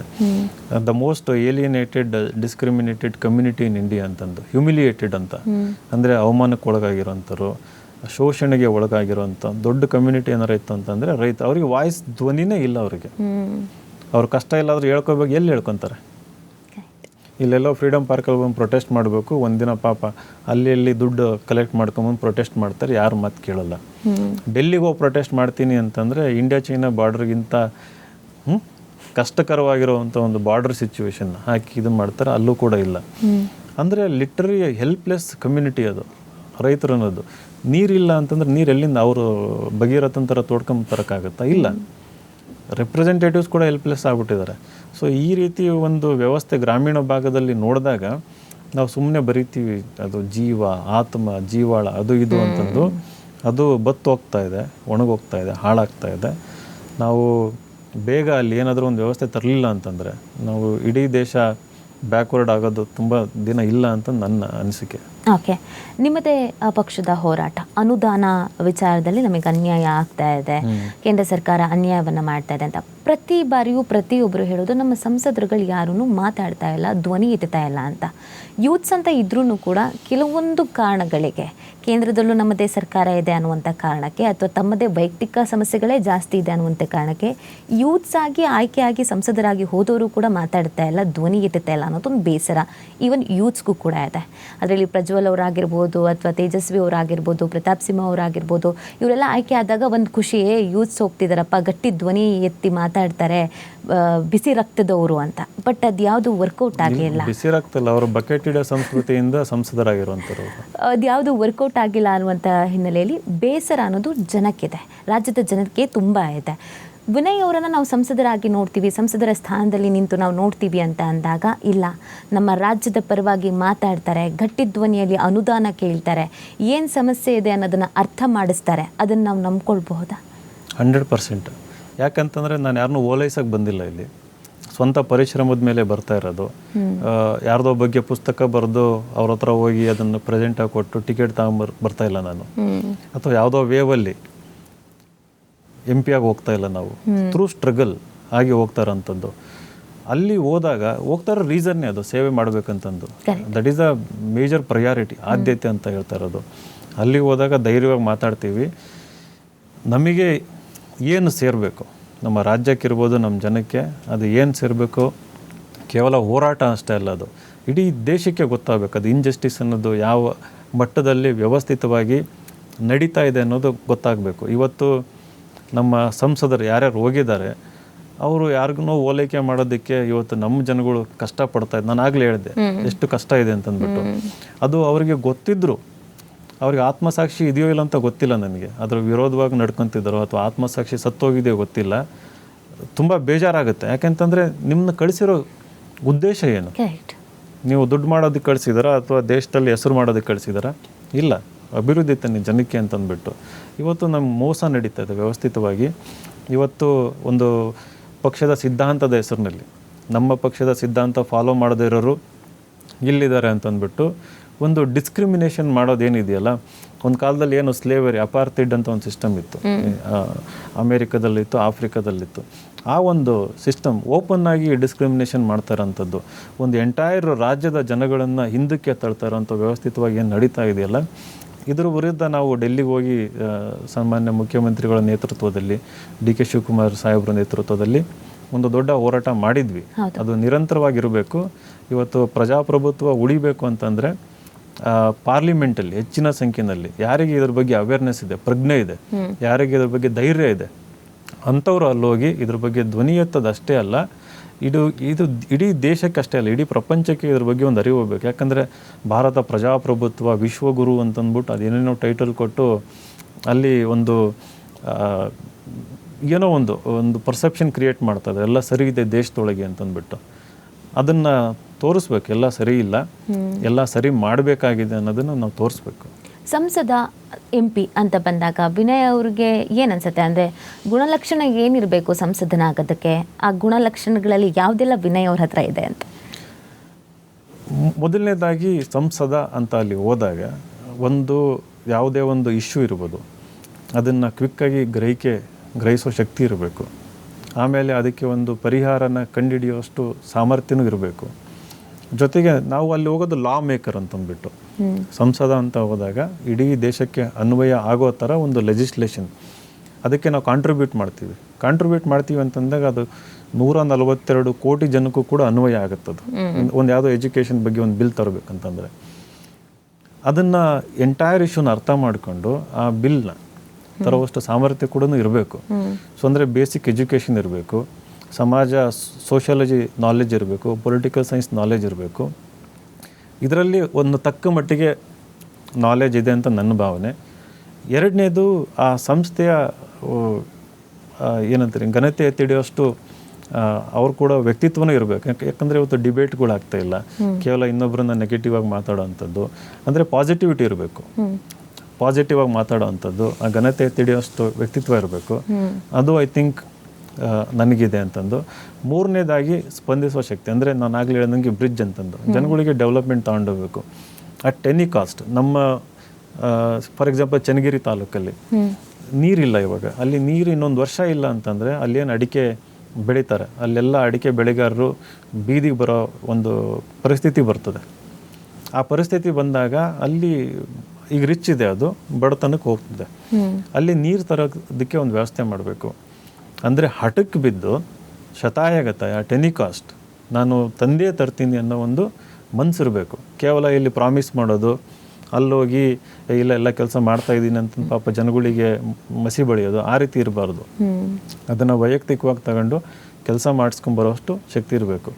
ನಾನು ಪ್ರತಿಯೊಂದು ಹಳ್ಳಿಗೆ ಹೋದಾಗ ಒಂದು ಮಾತು ಹೇಳ್ತಾ ಇದ್ದೆ. ನಾನು ಪಾರ್ಲಿಮೆಂಟಿಗೆ ಹೋದಾಗ ಹಳ್ಳಿಯಿಂದ 4-5 ಜನ ಹಳ್ಳಿ ಜನಗಳನ್ನ, ಅದರಲ್ಲೊಬ್ಬರು ಪಂಚಾಯತ್ ಮೆಂಬರ್ ಇರ್ಬೋದು, ಒಬ್ಬರು ಪಂಚಾಯತ್ ಲೇಡಿ ಮೆಂಬರು, ಒಬ್ಬರು ಮೇಲ್ ಮೆಂಬರು, ಆಮೇಲೆ ಸಮುದಾಯದ ಮುಖಂಡರು, ಒಂದು 4-5 ಜನನ ಕರ್ಕೊಂಡೋಗಿ ಪಾರ್ಲಿಮೆಂಟಿಗೆ ಹೋಗಿ ನಿಮ್ಮನ್ನ ಗ್ಯಾಲರಿನಲ್ಲಿ ಕೂರಿಸ್ತೀನಿ ಅಂತಂದು ಪ್ರತಿಯೊಂದು ಹಳ್ಳಿನಲ್ಲೂ ಹೇಳಿದ್ದೀನಿ. ನಾಳೆ MP ಆದಾಗ ಈ ಕೆಲಸ ಮಾಡೇ ಮಾಡ್ತೀನಿ.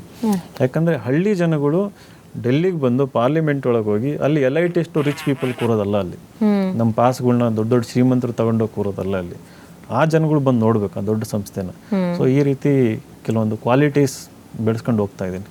ದಾವಣಗೆರೆ ಅಂತ ಬಂದಾಗ ನಾವಲ್ಲಿ ಒಬ್ಬ ಉತ್ತಮ ರಾಜಕಾರಣಿ ಅಂತನೋ ಅಥವಾ ಒಬ್ಬ ಹಿರಿಯ ರಾಜಕಾರಣಿ ಅಂತನೋ ಅಥವಾ ತುಂಬ ವರ್ಷಗಳಿಂದ ಇದ್ದಾರೆ ಅಂತನೋ ಆ ಥರ ಯೋಚನೆ ಮಾಡಿದಾಗ ತುಂಬ ಡಾಮಿನೇಟಿಕ್ ಆಗಿ ಏನಾದರೂ ಅನಿಸ್ಬೋದು ಅಥವಾ ಸಮಸ್ಯೆ ಆಗ್ಬೋದು, ಆ ಥರದ್ದು ಯೋಚನೆ ಮಾಡ್ತಾ ಇರ್ತೀವಿ. ಯೂಶಲಿ ನಮ್ಗೆ ಯಾವಾಗಲೂ ಈ ದೊಡ್ಡ ದೊಡ್ಡ ಮರಗಳ ಮುಂದೆ ಈ ಬೇರಾಗಿ ಇರೋದ್ರು ಮತ್ತು ಚಿಗುರಾಗಿ ಬರ್ತಾ ಇರೋರಿಗೆ ಸಮಸ್ಯೆ ಆಗ್ಬಿಡುತ್ತೆ, ನಾವು ಕಾಣಿಸ್ಕೊಳ್ಳಲ್ಲ, ನೆರಳು ಜಾಸ್ತಿ ಇರುತ್ತೆ ಅಂತ ಹೇಳ್ತಾರೆ.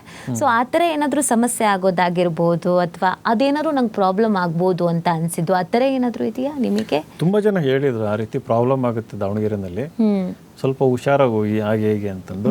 ಇಲ್ಲಿ ತನಕ ಆ ರೀತಿ ಏನು ಪ್ರಾಬ್ಲಮ್ ಆಗಿಲ್ಲ. ನೀವು ಹೇಳೋ ಕಾಂಟೆಕ್ಸ್ಟ್ ಅಲ್ಲಿ ಹಿರಿಯರಾದ ಶಾಮನೂರ್ ಶಿವಶಂಕರಪ್ಪನವ್ರು ಇರ್ಬೋದು, SS ಮಲ್ಲಿಕಾರ್ಜುನ್ ಅವ್ರು ಇರ್ಬೋದು, ಅವರೆಲ್ಲ ನನ್ನನ್ನು ಪ್ರೀತಿಯಿಂದ ನೋಡ್ಕೊಂಡಿದ್ದಾರೆ. ನಾನು ಹೋದಾಗೆಲ್ಲ ಚೆನ್ನಾಗಿ ಮಾತಾಡ್ಸಿದ್ದಾರೆ, ಆಶೀರ್ವಾದ ಮಾಡಿದ್ದಾರೆ. ಬಟ್ ನನ್ನ ಡಿಮ್ಯಾಂಡ್ ಏನಪ್ಪ ಅಂತಂದರೆ ಹೊಸಬ್ರಿಗೆ ಅವಕಾಶ ಕೊಡಿ ಅಂತಂದು. ನಾನು ಅವ್ರ ಊರನ್ನೇ, ಕಕ್ಕರಗೊಳ್ಳ ಪಕ್ಕದ ಹಳ್ಳಿನಲ್ಲಿ ಕೆಲಸಗಾರ ಅಂತ ನಾನು ತೋರಿಸ್ತೀನಿ ಮುಂದೆನೂ. ಆಮೇಲೆ ಇವತ್ತು ಟಿಕೆಟ್ ಸಿಗದೆ ಇರಲಿ, ಜನಗಳು ಮಧ್ಯೆ ಇತ್ಕೊಂಡು ಕೆಲಸ ಮಾಡ್ಬೇಕಂತಾನೆ ಡಿಸೈಡ್ ಮಾಡಿ ಬಂದಿರೋಂಥದ್ದು. ಅದು ಕಂಟಿನ್ಯೂ ಕೂಡ ಆಗುತ್ತೆ. ಟಿಕೆಟ್ ಸಿಕ್ಕಿಲ್ಲ ಅಂತಂದು ಇಲ್ಲೆಲ್ಲ ಬೆಂಗಳೂರಲ್ಲಿ ಬಂದು ಕೂರಲ್ಲ ನಾನು, ಮತ್ತೆ ಇನ್ನೊಂದು ಪಾದಯಾತ್ರೆ ಮಾಡ್ತೀನಿ ಬೇಕಿದ್ರೆ ಜನಗಳ ಮಧ್ಯೆ ಹೋಗಿ. ಯಾಕಂದ್ರೆ ಶಾಲಾ ವ್ಯವಸ್ಥೆ ಅಭಿವೃದ್ಧಿ ಆಗಲೇಬೇಕು. ಅದಕ್ಕೆ ನನ್ನ ಹತ್ರ ಅಧಿಕಾರ ಇರಲಿ ಇಲ್ಲದೆ ಇರಲಿ, ನಾಳೆ ಇನ್ ಕೇಸ್ BJP ಅವ್ರು ಬಂದ್ರೆ ಅವ್ರನ್ನ ಕರ್ಕೊಂಡು ಕೆಲಸ ಮಾಡ್ಸೋದಕ್ಕೆ ಹೋಗ್ತೀನಿ, ನಮ್ಮವರೇ ಬಂದರು ಅಂತಂದರೆ ಆ ರೀತಿ ಇರೋವಂಥದ್ದು. ಸೊ ಹಾಗಾಗಿ ಅಭಿವೃದ್ಧಿಗೆ ಅಂತ ಬಂದಿರೋದ್ರಿಂದ ಎಷ್ಟೇ ಡಾಮಿನೆಂಟ್ ಪೊಲಿಟಿಕಲ್ ಫ್ಯಾಮಿಲಿ ಇರಲಿ, ಅವರಿಗೂ ಒಂದು ಹೆಸರು ಬರ್ತದೆ. ಆಮೇಲೆ ಬ್ಯಾಕ್ವರ್ಡಿಂದ ಬಂದಿರೋದ್ರಿಂದ ನಮ್ಮಂಥವ್ರಿಗೆ ನೀವು ಅವಕಾಶ ಮಾಡಿಕೊಟ್ರೆ ನಿಮಗೂ ಕೂಡ ಒಂದು ಒಳ್ಳೆಯ ಹೆಸರು ಬರ್ತದೆ. ಅವರು ಕೂಡ ಒಂದು ಹೌದು ಇವರೆಲ್ಲ ಬೇರೆಯವ್ರಿಗೆ ಅವಕಾಶ ಕೊಡ್ತಾರೆ ಅನ್ನೋದು ಒಂದು ಹೆಸರು ಕೂಡ ಬರ್ತದೆ. ಅದು ಐ ಥಿಂಕ್ ಆಗ್ತಾ ಇದೆ ಅಂತ ನನಗೆ ಅನ್ನಿಸ್ತಾ ಇದೆ. ಎಲ್ಲ ಕಡೆಯಿಂದ ಪಾಸಿಟಿವ್ ಸೈನ್ಸ್ ಬರ್ತಾ ಇದೆ. ನನಗೆ ಟಿಕೆಟ್ ಸಿಗುತ್ತೆ ಅನ್ನೋ ಪಾಸಿಟಿವ್ ಸೈನ್ಸ್ ಎಲ್ಲ ಕಡೆಯಿಂದ ಬರ್ತಾ ಇದೆ. ಕಾದು ನೋಡಬೇಕು ಮುಂದಿನ ದಿನಗಳಲ್ಲಿ ಹೇಗೆ ನಡೀತದೆ ಅಂತಂದು.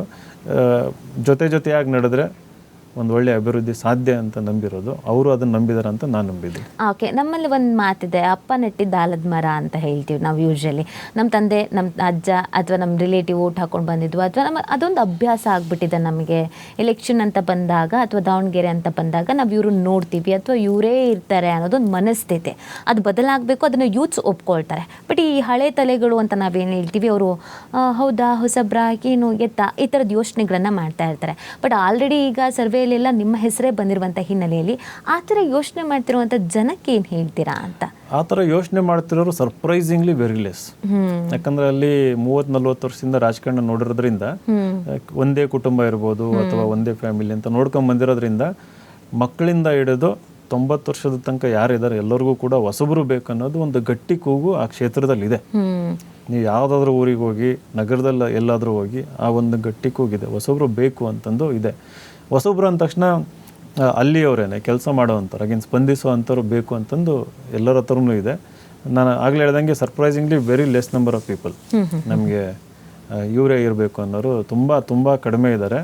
ಅದು ಈ ಸರ್ವೆನಲ್ಲೂ ಕೂಡ ರಿಫ್ಲೆಕ್ಟ್ ಆಗ್ತಾ ಇದೆ. ಎಸ್ ವಿನಯ್ ಅವರೇ, ಇಷ್ಟೊತ್ತು ಭಾಗಿಯಾಗಿದ್ರಿ, ಭಾಳಷ್ಟು ವಿಚಾರಗಳನ್ನು ಮಾತನಾಡಿದ್ರಿ. ರಾಜಕೀಯವಾಗಿ ನಿಮ್ಮ ವಿಚಾರಧಾರಣೆಗಳು ತುಂಬ ವಿಭಿನ್ನವಾಗಿದೆ ಮತ್ತು ಸಮಾಜಕ್ಕೆ ಈ ಸಂದರ್ಭದಲ್ಲಿ ಈ ಥರದೊಬ್ಬ ಯೂತ್ ಐಕಾನ್ ಬೇಕು ಅಥವಾ ಯೂತ್ ನಾಯಕ ಬೇಕು ಅಂತ ಸಮಾಜ ಕೂಡ ಬದಲಾವಣೆಯನ್ನು ಬಯಸ್ತಾ ಇರೋದು ಹೌದು. ನೀವು ಆದಷ್ಟು ಬೇಗ ಎಲೆಕ್ಷನಲ್ಲಿ ಗೆಲ್ಲಿ ಅಂತಲೇ ನಾನು ಹೇಳ್ತೀನಿ. ಟಿಕೆಟ್ ಇನ್ನೊಂದು ಮತ್ತೊಂದು, ಬಟ್ ನೀವು ಗೆಲ್ಲಿ, ಸಂಸದರಾಗಿ ಆಯ್ಕೆ ಆಗಲಿ, ಒಂದಷ್ಟು ಬದಲಾವಣೆಗಳು ಸಮಾಜದಲ್ಲೂ ಆಗಲಿ, ಶೈಕ್ಷಣಿಕವಾಗಿಯೂ ಕೂಡ ಆಗಲಿ ಅನ್ನೋದು ನಮ್ಮ ಆಶಯ. Thank you so much. Thank you so much. Thank you. ವೀಕ್ಷಕರೇ, ಇದಾಗಿತ್ತು ಇವತ್ತಿನ ಬಾಹುಬಲಿ. ನೋಡ್ತಾ ಇರಿ TV5, ಇದು ವಾಸ್ತವದ ಪ್ರತಿರೂಪ.